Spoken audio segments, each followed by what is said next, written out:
Modern life is the greatest scam ever perpetuated, and it's killing us. See, there's nothing broken about this system. It's working perfectly because that's how it was designed. The US has the lowest life expectancy among wealthy countries despite spending twice as much on healthcare.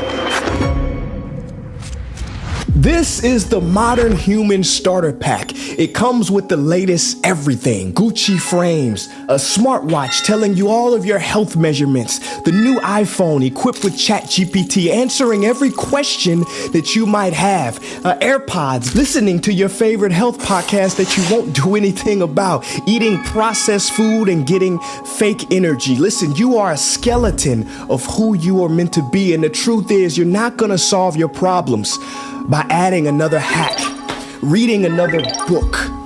You're gonna solve your problems by one thing that you have overlooked, and I will tell you what that is. But first, I wanna share with you a story that will shock you like it shocked me. 70 years ago, there was a chilling Twilight Zone episode that came out. Season 1, episode 28. It features a man named Henry Valentine, nicknamed Rocky, a vile criminal who gets killed during his attempt to rob a bank.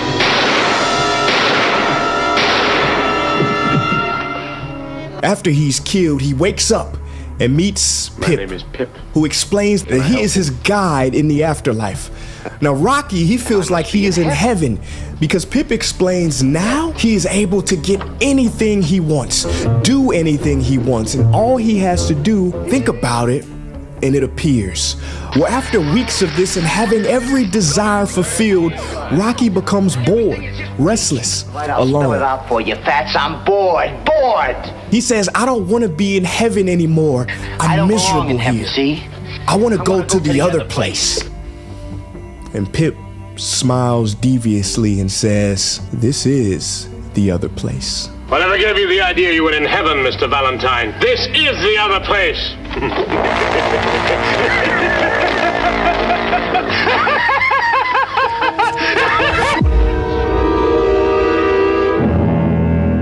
I still get chills. See, today this nightmare has come true.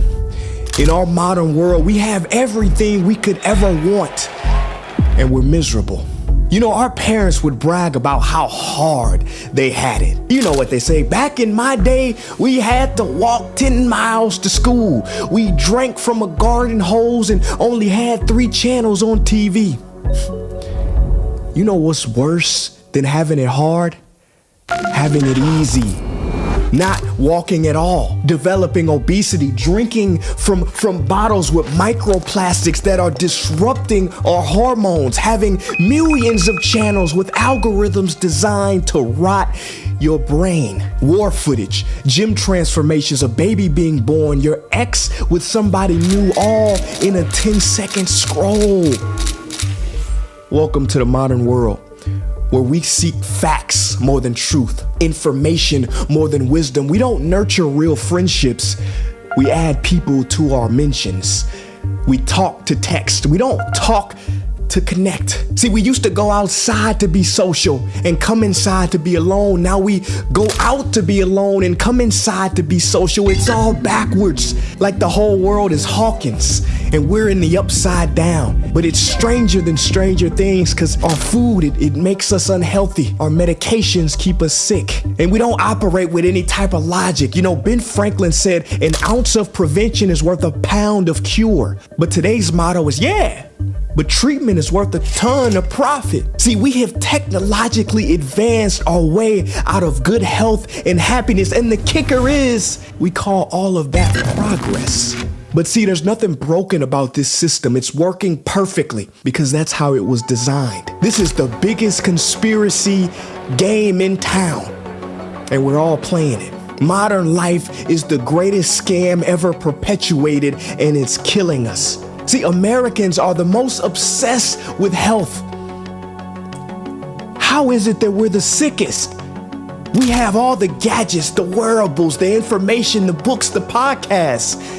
But the US has the lowest life expectancy among wealthy countries, despite spending twice as much on healthcare.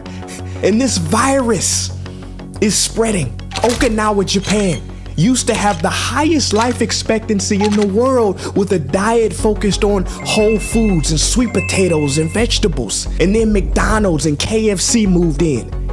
Yeehaw! And now they fall below Japan's average for life expectancy. And so what is the antidote to this virus? Well, it's what Galen Clark found in Yosemite. In 1856, Galen Clark went to Yosemite to die of tuberculosis. He was 42 and his doctor told him that coughing up chunks of his lungs meant that he had 2 months to live, and there was no cure for the disease. Clark said to himself, if I'm gonna die soon, then I'm gonna die in Yosemite, the prettiest place I had ever seen. But when he got there, Galen Clark, he carved his own tombstone, accepting his mortality. He then started living and eating what was available in Yosemite at the time. Mountain trout, nuts, berries, vegetables, a lot of clean water. No sugar, no dairy. He then began doing what he wanted to do, hiking and creating trails in the place he treasured most, Yosemite Valley. And guys, I want to tell you this, he did not die 2 months later like his doctor promised. He died 54 years later, just shy of his 96th birthday. Now let's talk about this man. His name is Tatwali Baba. How old do you think he is? Maybe 30, maybe 40, maybe a young 50. This man is 85 years old. He was a yogi from Rishikesh, India. He lived a very simple life, wearing minimal clothing, walking barefoot in the forests of India. He said his youthfulness came from intense meditation, exercise, and living close to nature. But 4,000 miles away from where he lived, there's a tiny village in southern Italy called Accioli, where reaching 100 years old is no big deal. Nearly a third of the people there live to the age of 100. But here's the thing, guys, they smoke. They drink more than average, and many are overweight, but they eat fish. They eat fresh produce from their gardens. There are no nursing homes. They take care of and support one another. Now, before you start saying, Prince, yeah, it's all in the genes. You know, diabetes just runs in my family. No, you have diabetes because nobody runs in your family. Remember this, genes load the gun, lifestyle pulls the trigger. Write that down, genes load the gun, lifestyle pulls the trigger. In 1901, a man by the name of Ancel Keys lived in Minnesota where the life expectancy was 49 years old. Ancel and his wife Margaret were nearing retirement and decided to move to Italy. There, they ate homemade Italian food. They published hundreds of healthy recipes. They exercised daily. Now, remember what I said. Minnesota had an average life expectancy of 49. When Keys finally passed away, he died quietly in his home a few weeks before his 101st birthday. His wife Margaret died 2 years later at the age of 97. So stop telling me about genes. What do all of these people have in common? It's not what you think. It is not what you think. Yes, it's real food. Of course. Yes, it's nature. Yes, it's community. But underneath that, it's one thing that nobody is talking about. But it is the conductor that controls every process in your body. It's your nervous system. This is what a lot of the longevity influencers like Brian Johnson get wrong. They're so worried about extending their life, they forget to live.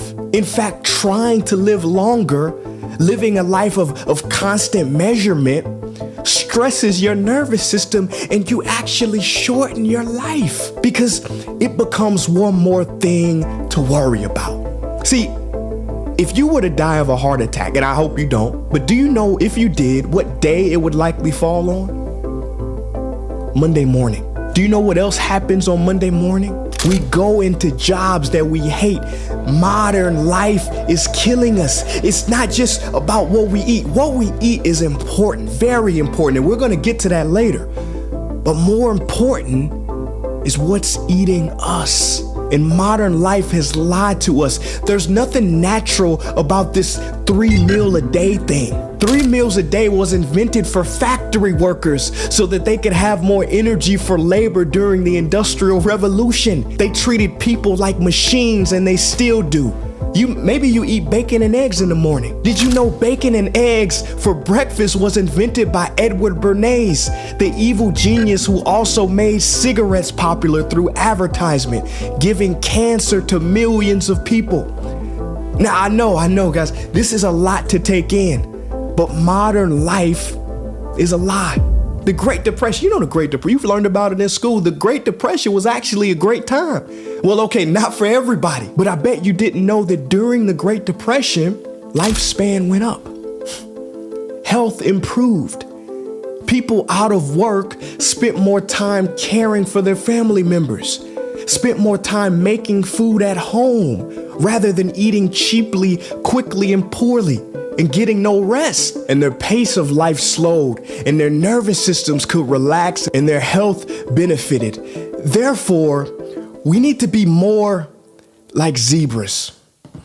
No, I'm not saying, race, black and white mixing. Yeah, that's good too. But in his book, Why Zebras Don't Get Ulcers, a man named Robert Sapolsky explains how when a zebra sees a lion, right, moments after he escapes the lion, he can return to calmly drinking out of the water hole, right? Because the stress response, when needed, it turns on, but then it shuts off just as quickly. And the ability to complete the stress cycle is one reason why wild animals don't develop chronic stress-related diseases. Humans, however, do get ulcers. And this is because our stress on switch is rarely ever turned off.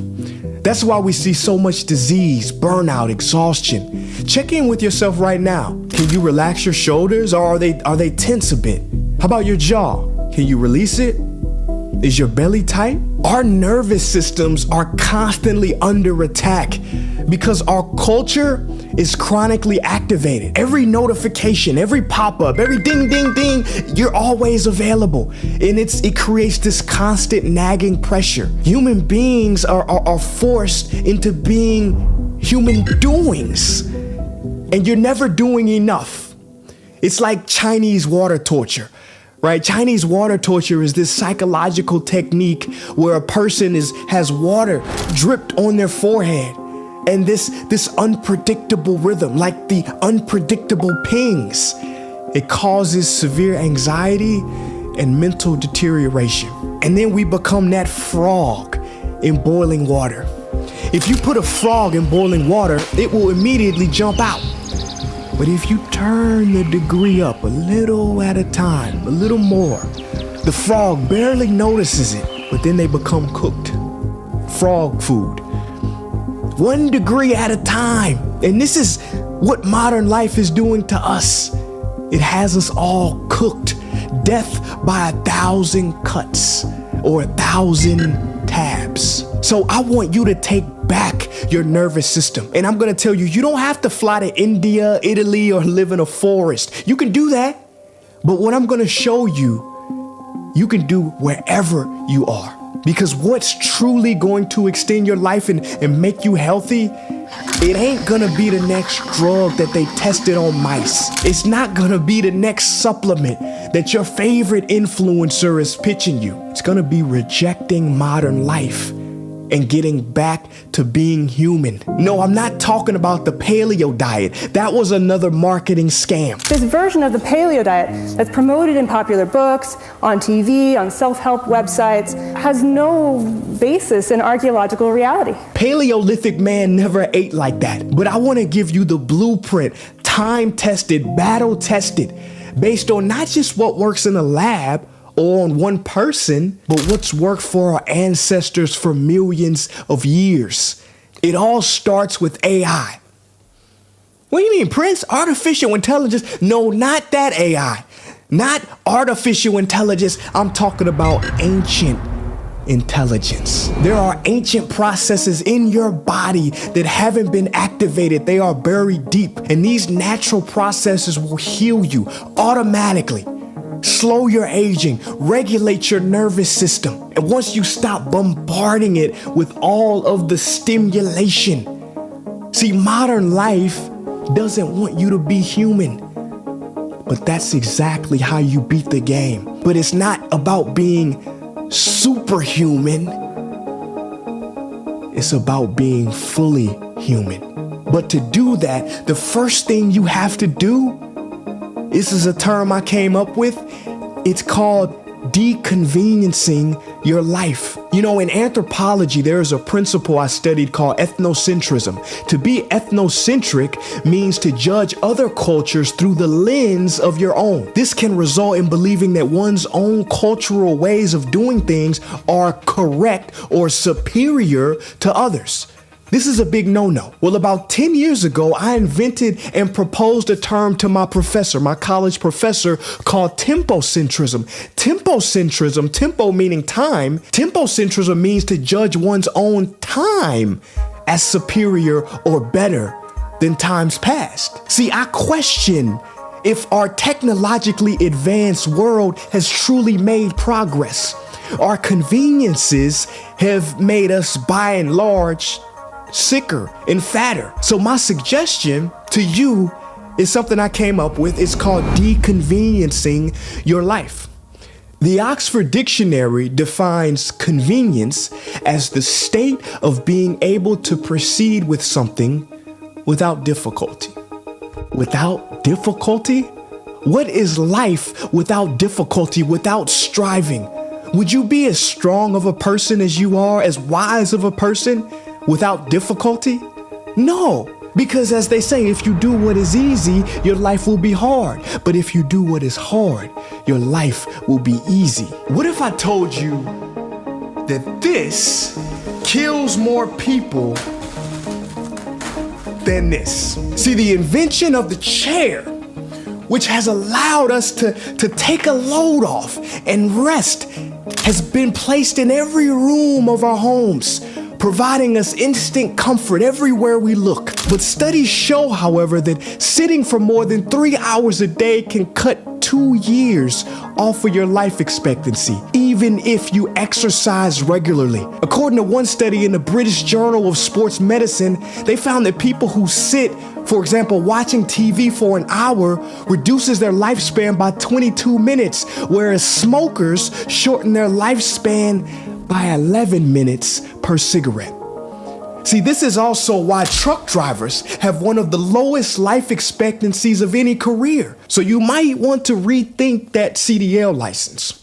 You know, there's a concept called the French paradox that you need to know. The French paradox is the phenomenon of low levels of heart disease, death rates, and obesity, despite high intake of dietary cholesterol and saturated fat. This is amongst the French. And this has boggled the minds of scientists for decades. But the reason for this paradox is walking. See, Italians have been walking after meals for centuries. The average French adult achieves 30 to 60 minutes a day of moderate activity. Relatively few Americans exercise for that amount. So my prescription to you is you don't have to abandon and get rid of, sell all your chairs, give them to Goodwill. No, you can. You could do what some cultures do, which is eat on the ground, right? In Japan, they have those low tables, but you don't have to be that extreme. I say this, just try to be on your feet more than you're on your butt. Try to walk 10 minutes after meals, right? The meal is the trigger to walk. Finishing the meal is the trigger. And work up to, throughout the day, 10 to 15,000 steps, which is what our long-lived hunter-gatherer ancestors do. The Tsimane, a culture scientists call heart attack proof. They have the cleanest arteries ever studied. They walk about 15,000 steps every day. Bonus points if you can walk some of your steps without shoes. Feeling the earth, it does make a difference. So deconvenience your life. Take the stairs, stand up every 20 minutes. Don't look for the close parking spot. Look for the one further away. Walk to your coffee shop.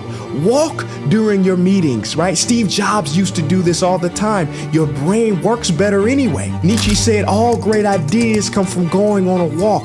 Walk with your friends because movement is key. We were designed to move. And deconvenience your tech, right? Do you really need the latest iPhone? Is your life really that much better with the updated version? Right? One study actually showed that people with simpler phones are happier. So just remember this: when you take shortcuts, many times your life is cut short. Fast food equals short life. And speaking of food, I don't want to be on this topic long, right? But I'll tell you this: eat foods that rot, foods with ingredients you can pronounce, foods that your great-grandfather or great-grandmother would recognize. Michael Pollan, after decades of study, said his best nutrition advice: eat food, not too much, mostly plants. Yeah, that's my dietary guidelines. What does he mean by real food? It means stop eating the genetically engineered food that keeps you addicted. When he's stuff inside of a box, right? Stuff that has marketing. When he said eat mostly plants, he knows that technically our ancestors were not hunter-gatherers, they were gatherer-hunters. It takes a lot of energy to kill an animal, right? They don't just lay down and die, right? So our gatherer hunters, they ate meat sparingly. Every anthropologist will tell you that. So try to go plant-based. Don't listen to these carnivore people, right, who watched a lot of movies, right? The Liver King. What do the paleoanthropologists say when they look at the dentition of our ancestors? See, there are two types of people. There are people who are plant-based, and there are people who haven't read all of the evidence. Now, when he says not too much, he knows that the most energy you will ever use in your life will be digesting, right? Digesting food. It takes a lot of energy. So when you don't have energy happening here, your energy can go and heal the body. I already told you the 3 meals a day stuff was made up. I personally eat 2 meals or maybe 2 meals and a snack. I eat my meals within a 4 to 6 hour window. Now, I'm not rigid about this because not eating is just as, if not more important than eating for your health. You will reset and regenerate your health and clear all of the damage out when you fast. As professor of longevity at USC, Walter Longo said, I challenge you to find something more powerful than fasting. See, my blood pressure is optimal. It's 109/68. My ApoB is 35. ApoB is the most important number in predicting your risk for a heart attack. That number, if it's under 30, makes your chance of a heart attack go to 0. And my cholesterol is 73. So what I'm doing is working. But no, I'm not perfect. I eat chocolate sometimes, right? I stay up late sometimes. It's not about striving for perfection. It's about relaxing into a system you know that works. And a big part of that system is realizing that there's no such thing as stress. I know that sounds shocking. Now, there are stressors, right? Stressors. But for 99% of the things you label as stress, it's really fear. And making that small language change will change your life. You know, it was philosopher Wittgenstein who said, the limits of my language are the limits of my world. You see, words are spells. That's why you spell a word. It's easy to control people if you control the language. Orwell knew that when he wrote 1984. And see, the modern world has everybody talking about stress. I'm stressed. Stress, stress, stress. The very concept of stress as a medical term was invented less than 100 years ago by a man named Hans Selye. And since then, medicine has made so much progress, right? Curing and controlling disease like polio, tuberculosis, advancing cancer treatment. Yet reported stress and anxiety levels have continued to rise. In a world built for convenience, many people feel more overwhelmed because we are chasing a ghost with this thing called stress. stress. So from now on, whenever you say stress or anxiety, think fear, because stress is just fear dressed in nice clothes. Have you ever heard a child say, "I'm anxious about the boogeyman"? The boogeyman is making my cortisol spike. No, they say, "I'm scared of the boogeyman." Children haven't learned that silly adult language, right, to disguise fear. And we've built an entire vocabulary to avoid admitting what we're really feeling, and it's killing us. Think about it. What are the physical symptoms of stress? Neck pain, insomnia, headache, right, upset stomach, changes in appetite, elevated blood pressure, muscle fatigue, reduced libido, dry mouth, frequent urination. Now compare that list to what happens when an animal goes into fight or flight mode. They are identical. Fear itself is not a sickness. It is a natural biological response designed to protect us. And when fear is acknowledged rather than resisted, the nervous system can begin to settle. And as resistance decreases, relaxation becomes possible. Once you give what you're feeling a proper name, I promise you will be able to deal with it better. Until you name it, you can't change it. And the key is to feel it, right? Neville Goddard had it right. Feeling is the secret. The modern world is responsible for the desensitization of a generation. Feeling is our greatest power. You've experienced anger 1,000,000 times. But what actually happens in your body? What's the sensation that happens in your right knee when you're angry? We don't know because we either resist it or express it. And expressing anger is not feeling anger. All our feelings have so much wisdom if we can bring our awareness to feeling the sensations in our body. When we resist certain feelings, they create blockages in our body. But there is nothing to be afraid of. So meet every feeling with curiosity and openness. All our feelings have so much wisdom if we can bring the awareness to the feelings and the sensations in our body. You know, somebody once said, all pain is really just resistance to pain. See, there is more wisdom in your pinky finger than in your Apple Watch. You don't need a machine to tell you when to poop. Modern life wants you to be dependent on something outside of yourself. Tune in to you, right? Talk to your heart. Ask it what it needs. Did you know the third leading cause of death is something called iatrogenic causes? A fancy word they use to hide what it really means. What it really means is death by a doctor. And Hippocrates said, if you are not your own doctor, you are a fool. And he was right. Now let's go back to fear. Fear means that your nervous system doesn't feel safe. But did you know that you can train your nervous system? It is a concept called hormesis.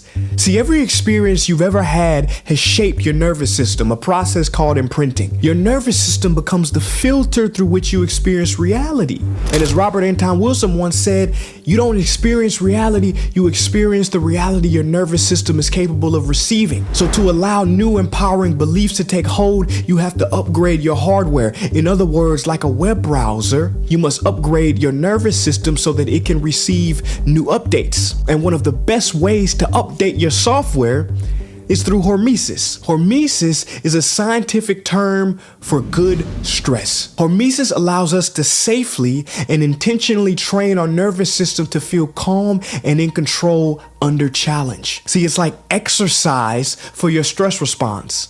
And the more you practice it within limits, the stronger and more adaptable you become in daily life. Ice baths and cold showers are common examples of hormesis. Cold exposure stimulates the vagus nerve, which calms your whole nervous system within minutes. See, at first your body screams, stop, stop, stop, help. But when you learn to regulate your breath and remain steady, you teach your nervous system that it's safe to relax under stress. But here's an important part. Remember I told you about those ancient mechanisms in your body that were buried deep. Shivering is one of them. Shivering during an ice bath is a reset signal for your nervous system, helping to regulate your heart rate and breathing while strengthening your vagal tone. See, this builds resilience and restores a calmer baseline afterwards. Now keep in mind, colder is not always better. The ideal temperature range for an ice bath is 46 to 59 degrees Fahrenheit. And always consult a medical professional before cold exposure if you have cardiovascular or respiratory and even neurological conditions, as it can be extremely risky. You know, saunas, hot baths, and strength training are also examples of hormetic stress. Even yoga. Yoga can serve as a form of nervous system training, right? You breathe through these strange postures, uncomfortable positions on the mat so that you can breathe through strange and uncomfortable positions that life puts you in. And if you don't go to yoga, I always suggest deep stretching. Right? Even a little bit more flexibility can bring big rewards, easier movement, calmer nerves, better sleep, and a body that feels like a friend again. Now, I wouldn't call what I'm about to tell you an ancient technique, but this is the one I'm playing with right now, and I love it. It's called an isolation tank or float therapy. They say inside of this isolation tank for 1 hour is like 4 hours of sleep. It turns your body off so that it can actually rest. I love it. You can do some really deep nervous system training and calming in the isolation tank. But the next thing that you have to do to combat modern life, this is a must. You have to go to nature. See, we live in these climate controlled offices and homes, and it feels great, right? I love it too. But it's weakening our immune systems and separating us from the natural world. Hippocrates said, "The physician treats, nature heals." We need nature. But unfortunately, nature doesn't have a big ad budget, right? There is no big nature. Big pharma ain't making commercials about nature, right? Because big pharma will make you think you have a pill deficiency. It's in shareholder interest to keep you insulated away from nature, because nature will heal you. Nature will free you. See, when you were born, you didn't come into the world. You came out of it. Nature is your home. Have you ever noticed how it feels when you've been far away from home? Right? You get homesick. You start feeling fatigue, just this longing to rest. I believe millions of us are walking around with a chronic homesickness. Because for 99.8% of human history, humans live without buildings. Nature was our home. What happens when you take an animal out of its natural habitat and throw them in a cage? Right? It's called a zoo. Visit a zoo and you'll see it immediately. They start pacing, right? Repetitive movements, signs of anxiety. Now, what do we do for humans? We take them out of nature, put them in windowless offices, tell them to sit and stay all day, and we wonder why stress and anxiety are at all-time highs. Because human beings were never meant to live like this. More than 2,000 years after Hippocrates, the father of medicine, made his observation that the physician treats, but nature heals, modern research confirms it. Hospital patients, well, this is so crazy. Hospital patients with windows overlooking trees recover faster from surgery. They report better moods and require fewer painkillers than those who were staring at a brick wall. See, when humans are chronically disconnected from our natural environments, dis-ease is the inevitable outcome. So what's the remedy for this widespread nature deficiency disorder? Take your butt outside. And light plays a huge role here. Like the first words spoken in the Hebrew Bible are "let there be light." Nearly every civilization worshiped the sun and its life-giving properties. Today, science is catching up to what our ancestors knew. Sunlight allows the body, you know this, to synthesize vitamin D, which is actually not a vitamin at all, but a hormone. You didn't know this. It regulates over 1,000 biological processes. It supports bone strength, immune function, brain health, muscle performance, dental health. Yet nearly half of the world's population is deficient because we spend all our time in these buildings. See, low vitamin D levels have been linked to heart disease, cancer, obesity, Alzheimer's. The solution is simple. 20 minutes of midday sunlight several times a week. More if you have darker skin. But whenever possible, spend more time outside than inside. But see, light influences far more than vitamin D. It's biological information entering through the eyes and the skin, triggering so many hormonal and neurological responses. Unfortunately, many artificial light sources emit excessive light, where some people call it junk light. See, junk light, like junk food, disrupts natural rhythms and contributes to inflammation. Your circadian rhythm, which is your body's internal clock, governs all of your hormones. When this rhythm is disrupted, the risk of every disease goes up. Evening exposure to bright or blue light from your phone, TV, anything artificial, it tells your brain, hey, it's daytime, and it delays your sleep. That's why I got these glasses on.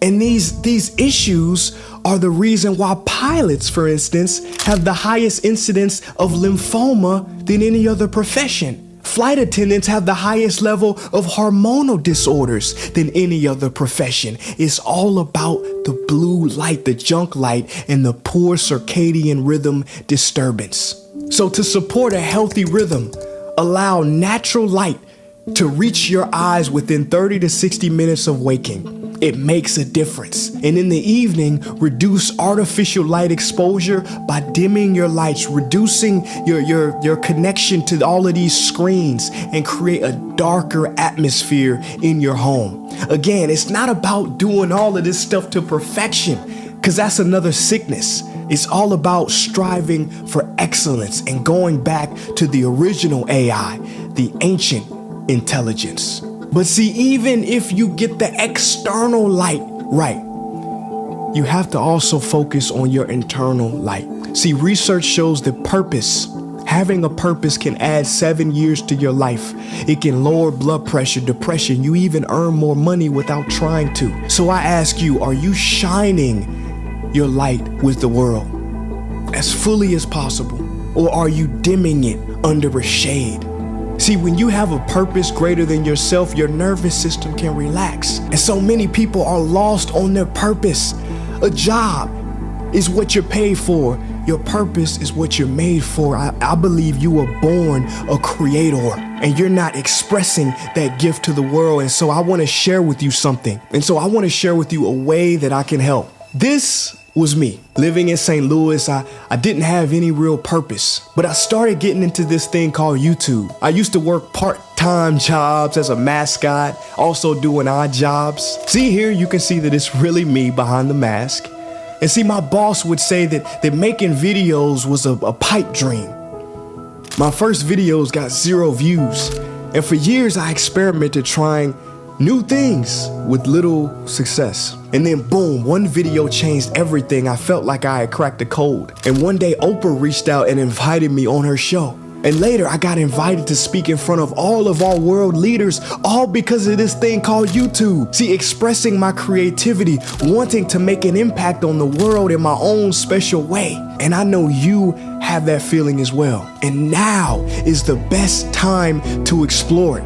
You know, Naval Ravikant, the investor, he said, be a creator and you won't have to worry about jobs, careers, and AI. See, I have walked the path of a creator and I can guide you to help get your voice out there and your business out there to help more people. And from the bottom of my heart, I want to teach you everything that I know about everything, about getting out of imposter syndrome, about how to communicate confidently, speak on and off camera, and really make the impact that only you are created to give. See, never before in history has one person been able to reach millions from a laptop. Modern life has created many challenges, but it's also created a few opportunities.